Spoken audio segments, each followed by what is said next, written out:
Lo primero que tenemos que tener en claro son las definiciones y qué cosa causa cada uno de estos problemas relacionados a la fertilidad, porque es justamente donde se generan los problemas y es justamente donde vienen las preguntas. Entonces, lo primero que tenemos que entender qué es estéril, ¿ya? Estéril, ¿no? Por su definición, es un terreno, una zona, un área, alguna cosa donde no crece nada, es estéril. Por lo tanto, la definición correcta de esterilidad es la incapacidad de formar un cigoto. O sea, ya sea por culpa del esperma masculino o por culpa del óvulo femenino, no se puede formar un cigoto. Esa es la definición de esterilidad, ¿correcto? Entonces, esta definición de esterilidad tiene causas, ¿ya?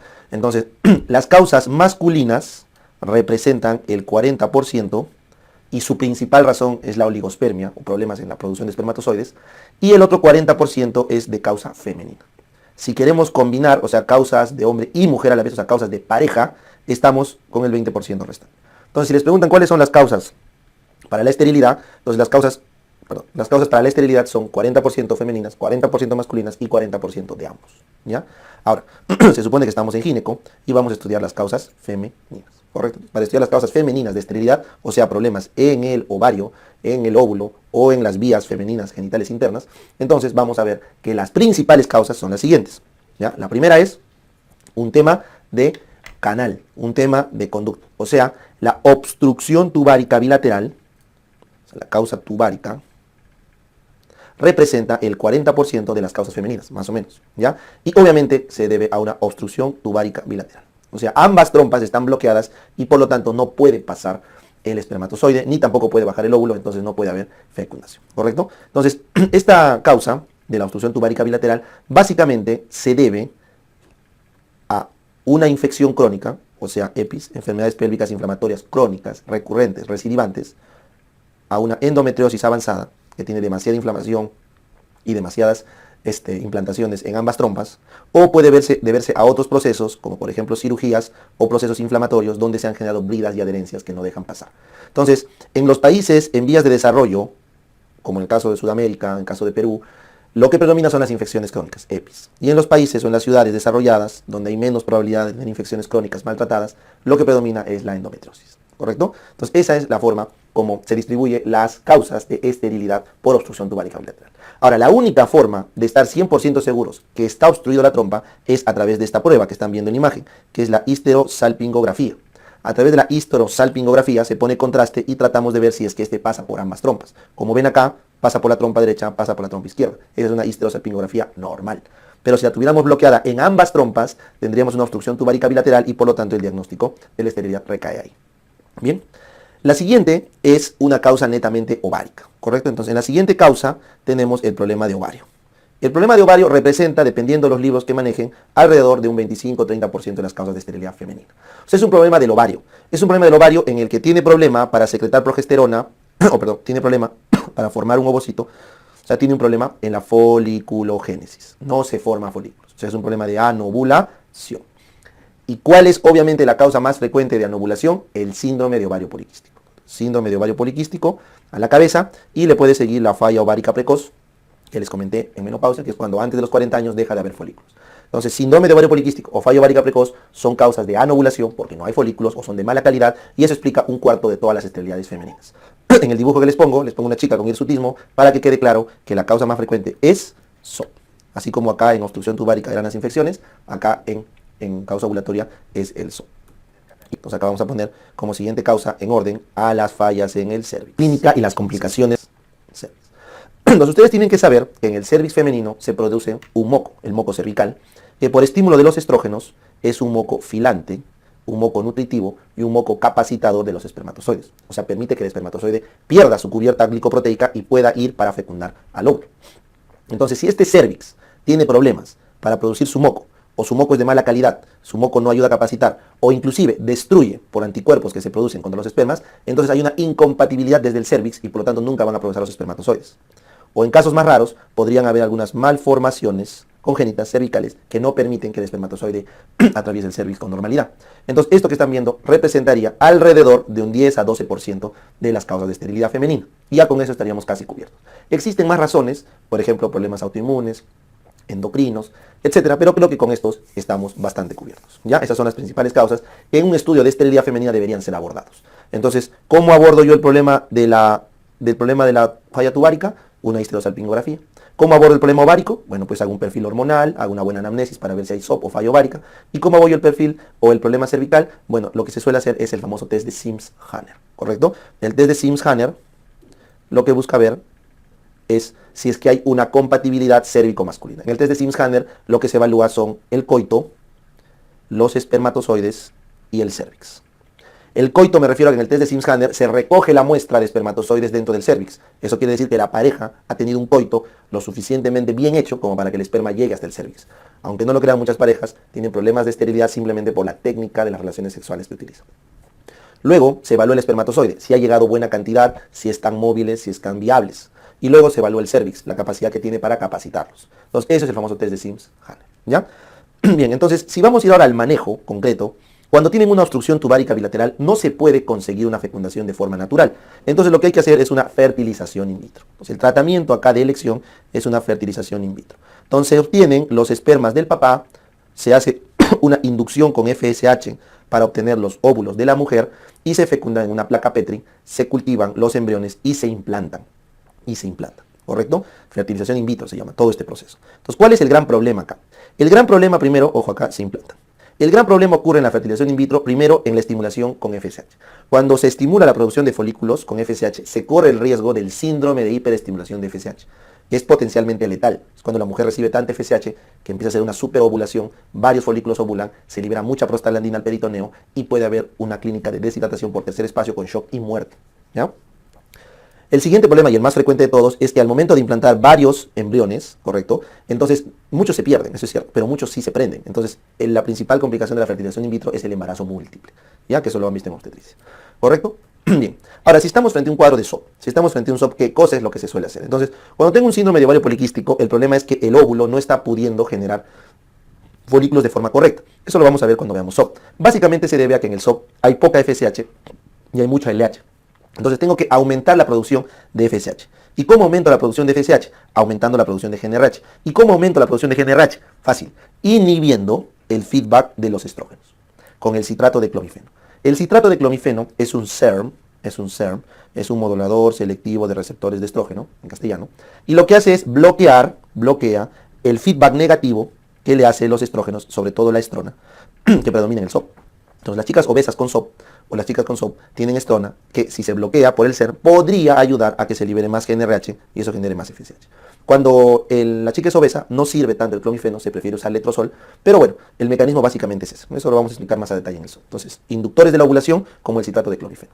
¿Existen otros inductores de la ovulación también? Sí, se pueden usar fármacos que disminuyen la prolactina, como agonistas dopaminérgicos, se puede usar análogos de la GnRH en pulsación, coserelida, leoprolide, se pueden utilizar la misma FSH en pulsación, etc. ¿Ya? Eso. Ahora, si la chica tuviera falla ovárica precoz, ahí no puedo hacer nada, ¿no? Si no tiene folículos, no puede fecundar, o sea, tengo que hacer, caballero, tomar el folículo de otra mujer, ¿no? No puedo hacer otra cosa. Si hay falla ovárica precoz, ahí sí no se puede inducir ovulación. ¿Bien? Y en el caso de que sea un problema netamente cervical, ¿correcto? Entonces simplemente se hace una inseminación artificial, ¿no es cierto? Una inseminación artificial donde cargamos los espermas del papá, lo pasamos el cervix, que es el problema, y inseminamos, ya capacitados obviamente, ahí. Y eso genera la gestación. ¿Ya? Entonces esas serían las formas como podríamos tratar estas causas de esterilidad.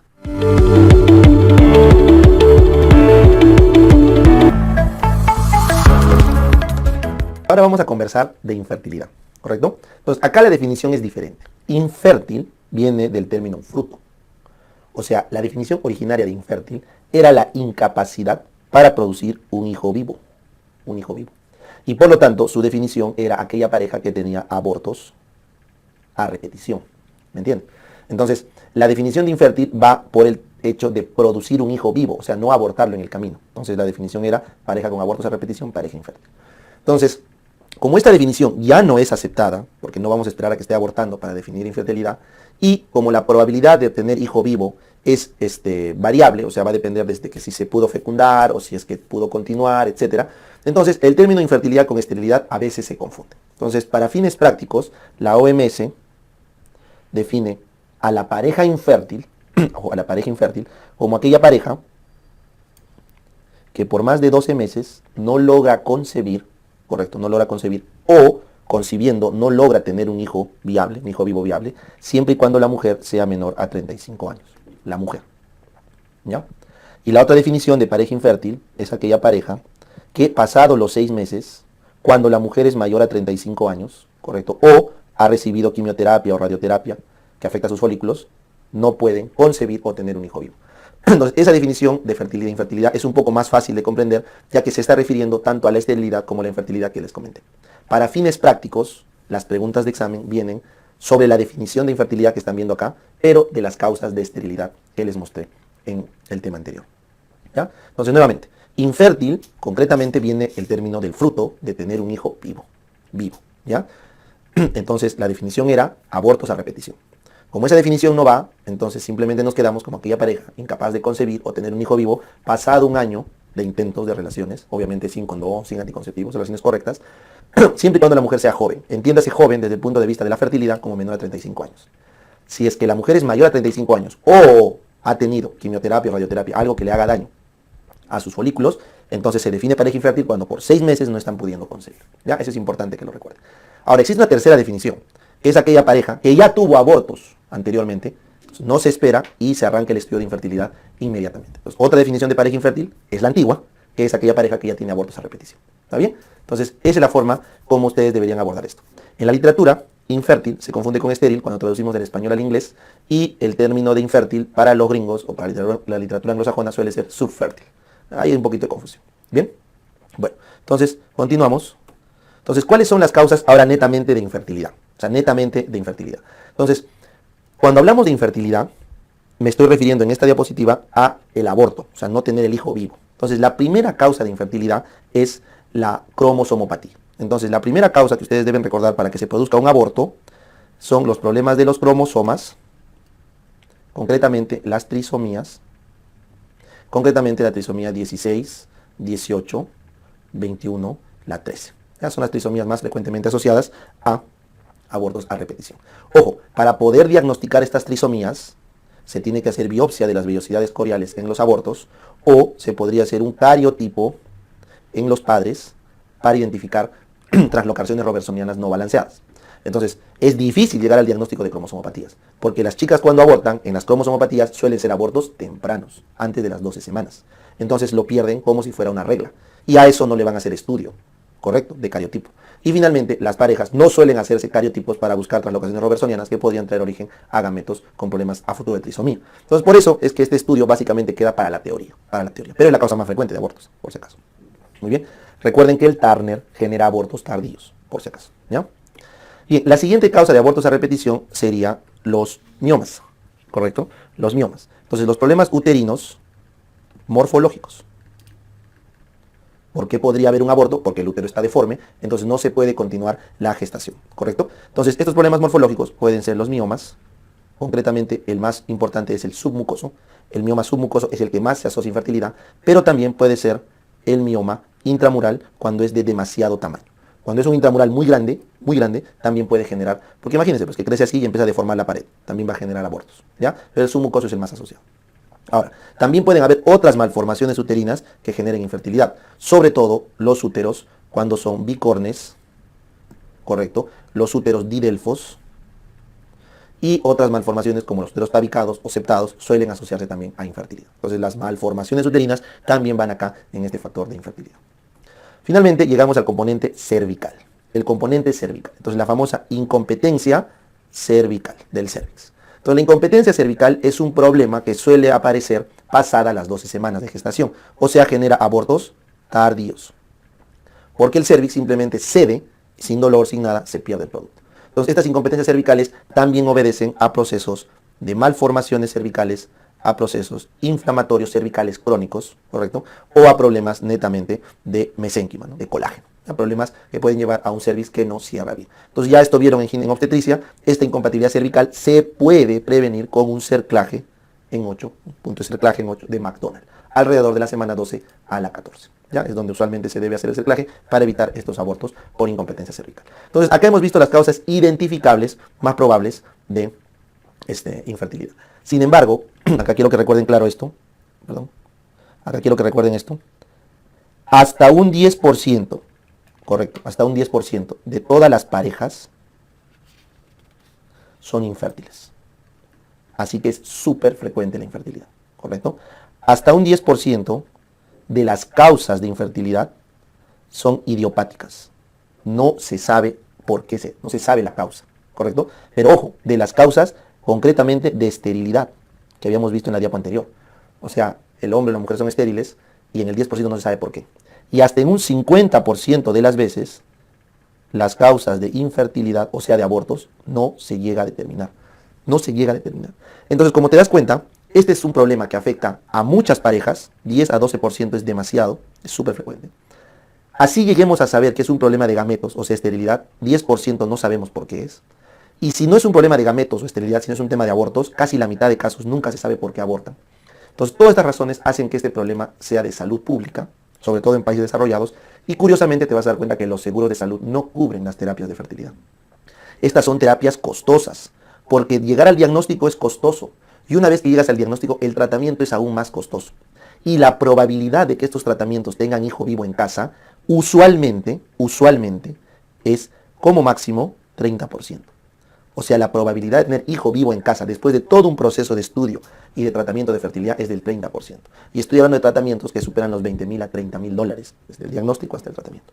Es por eso que este problema de salud pública es difícilmente abordado, y más aún si es que tú lo comparas con que hay un montón de mujeres que tienen un montón de hijos y es más, están abortando inclusive clandestinamente, ¿no es cierto? Entonces, tu presupuesto de salud pública obviamente va a ir destinado a las mujeres con muchos hijos o con abortos clandestinos, ¿no? Temas de anticoncepción, y no vas a ponerle plata a las mujeres de estrato socioeconómico alto, bien acomodadas, que quieren tener hijos y no pueden, ¿no? Y quieren pagar por tener hijos. Entonces, eso trae un problema de justicia en el punto de la bioética. Y los seguros de salud tampoco cubren muchas veces estos planes de fertilidad. Así que por ahí va el problema, no es un problema. ¿A qué se debe? Como les digo, es algo que se ha asociado a los países desarrollados, a estratos socioeconómicos altos, a vida occidentalizada, que quizá tenga que ver con esos estilos de vida. ¿Ya? Es una alerta.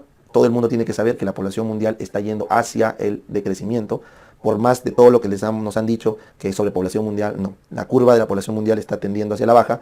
Hay países enteros que van a desaparecer, sobre todo los más occidentalizados, Japón, Alemania.